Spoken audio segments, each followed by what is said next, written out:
तो हम बेसिकली अब फॉर्मूला की तरफ बढ़ रहे हैं, जहाँ पे हम धीरे धीरे एडवांस फॉर्मूला को यूज़ करेंगे। अब बेसिकली इस पर्टिकुलर मॉड्यूल के अंदर मैं वी लुकअप के साथ पाइवट टेबल भी यूज़ करना चाहता हूँ, बट उससे पहले मुझे लिए एक कंडीशन जानना ज़रूरी है। जब हम फॉर्मूला यूज़ करते हैं, जो सबसे इंपॉर्टेंट है आपका है, वो है इफ स्टेटमेंट। ये जो इफ स्टेटमेंट है वो क्या करता है एंड उसका यूज़ हम कैसे कर सकते हैं, वो सारी चीज़ें समझ लेते हैं। उससे पहले इस पर्टिकुलर जो हमारे पास एक छोटा सा हमारे पास एक कंपनी का कुछ बेसिकली सेल्स डेटा है, जहाँ पे मुझे अलग अलग जो सेल्स पर्सन है उनके अलग अलग मंथ्स के डेटा, बेसिकली डेटा हमारे पास अवेलेबल है। अब मुझे क्या करना है, मुझे उनके कमीशंस देने हैं बेस्ड ऑन देयर सेल्स। जैसे कि हमारे पास है कमीशन रेट दिया 18% based on their quota, and हमारा यह टोटल बोनस है, बोनस टेबल है जो हम इसको फिल करेंगे।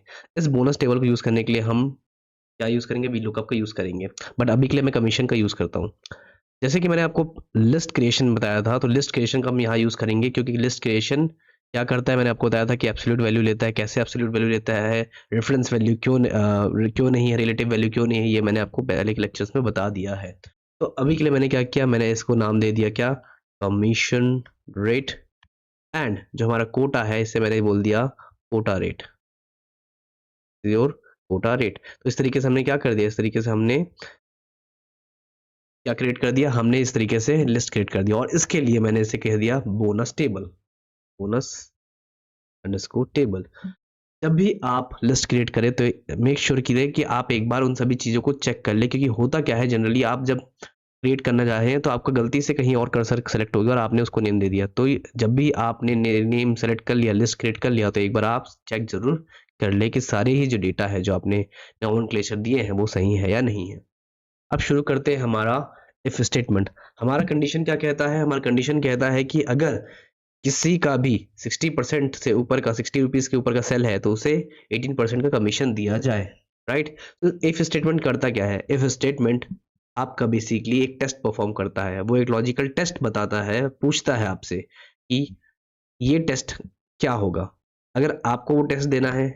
जैसे कि मैंने कहा कि ये वैल्यू अगर, यानी जो कि सेल्स वैल्यू है, अगर कोटा से ज्यादा है, ये हमारा टेस्ट हो गया कि अगर ये वैल्यू इससे ज्यादा है तब एक ऑपरेशन परफॉर्म करेगा, वो अगर ट्रू है।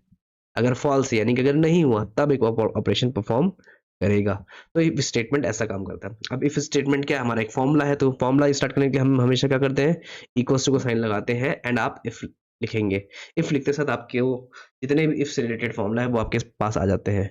बट लेट्स से आप श्योर नहीं है, आपको सिंटेक्स याद नहीं है, उस कंडीशन में आप यहाँ पे फंक्शन की से भी जा सकते हैं, या फिर आपका फॉर्मूला सेक्शन के अंदर भी आप डायरेक्ट फंक्शन की में क्लिक करके इफ स्टेटमेंट को चूज कर सकते हैं। अगर आपने रिसेंटली इफ स्टेटमेंट यूज किया हो तो यहाँ मिल जाएगा, अदरवाइज आपको ऑल सेक्शन में जाके इफ सर्च करना पड़ेगा। जैसे ही मैंने इफ को हिट किया, अब यहाँ पे आपके पास ऑलरेडी सब कुछ बन के आ गया है, ये खुद से आपके लिए सारी चीजें कर देगा। आपको सिर्फ बताना है ऐसे कि करना क्या है। जैसे कि लॉजिकल टेस्ट की बात करें, लॉजिकल टेस्ट क्या कहना हम चाह रहे हैं, हम कि अगर ये value date is your E6 बड़ा हो, किससे बड़ा हो, हमारा इससे 18% से। जैसे देखिए मैंने 18% सेलेक्ट किया तो इसने क्या नेम ले लिया, इसने ये कॉमा रेट, या that is commission rate. Right. तो ये लॉजिकल टेस्ट हो गया। अब बोल रहा है, और देखिए यहाँ पे ऑलरेडी बता रहा है कि ये चीज जो आपने टेस्ट रखा है ना, ये ट्रू है। अब ये बोल रहा है कि अगर ट्रू हो तो क्या करना है, ट्रू हो तो हमें क्या करना है, हमें इसका 18% लेना है, that is your this into your this value. Correct. Commission rate हमने लिख लिया। अच्छा, यहाँ कमीशन रेट नहीं होगा, यहाँ पे हमारा आएगा कोटा रेट। तो हमारे कोटा आ गया। एंड अगर फॉल्स हो, अगर फॉल्स यानी कि अगर इसका कोटा से वैल्यू ज्यादा ना हो तो क्या करना है, तो हमें कोई भी कमीशन नहीं देना, डेट इज जीरो। एंड मैंने ये सारे कंडीशन लिख के होके कर दिया। एंड आप देखिए यहाँ पे एक वैल्यू आ चुका है। बट नोटिस करने वाली बात यह है कि अगर मैं फॉर्मूला देखूं तो यहाँ फॉर्मूला कुछ अलग तरीके से लिखा हुआ है। अब मैं बताता हूँ कि अगर आपको नॉर्मली फॉर्मूला राइट उस इतने लॉन्ग लॉन्ग वे से नहीं जाना है तो क्या करेंगे, आप इफ लिखेंगे एंड आपने ब्रैकेट स्टार्ट किया, ऑटोमेटिकली आपके पास एक वो क्या करेगा, हिंट देने लगेगा कि आपको पहले क्या लिखना है, लॉजिकल टेस्ट। और हर एक सेक्शंस के बीच में कॉमा से आप क्या करेंगे, सेपरेट करेंगे। जैसे कि पहला हो गया कि अगर E6 दैट इज ये आपका कोटा रेट से ज्यादा होगा तो क्या करना है, तब वो E6 दैट इज इस वैल्यू और कॉमा रेट को, दैट इज कमीशन रेट को मल्टीप्लिकेशन करेगा। अदरवाइज जैसे इसमें मैं सेलेक्ट करूं तो आप देखिए ये वाला पार्ट हाईलाइट हो गया, यानी कि ये तब आएगा वैल्यू जब वो फॉल्स होगा। अब मैंने किया hit enter, and fill handle का यूज करते हुए मैंने क्या किया, सेम को सारी जगह पेस्ट कर दिया।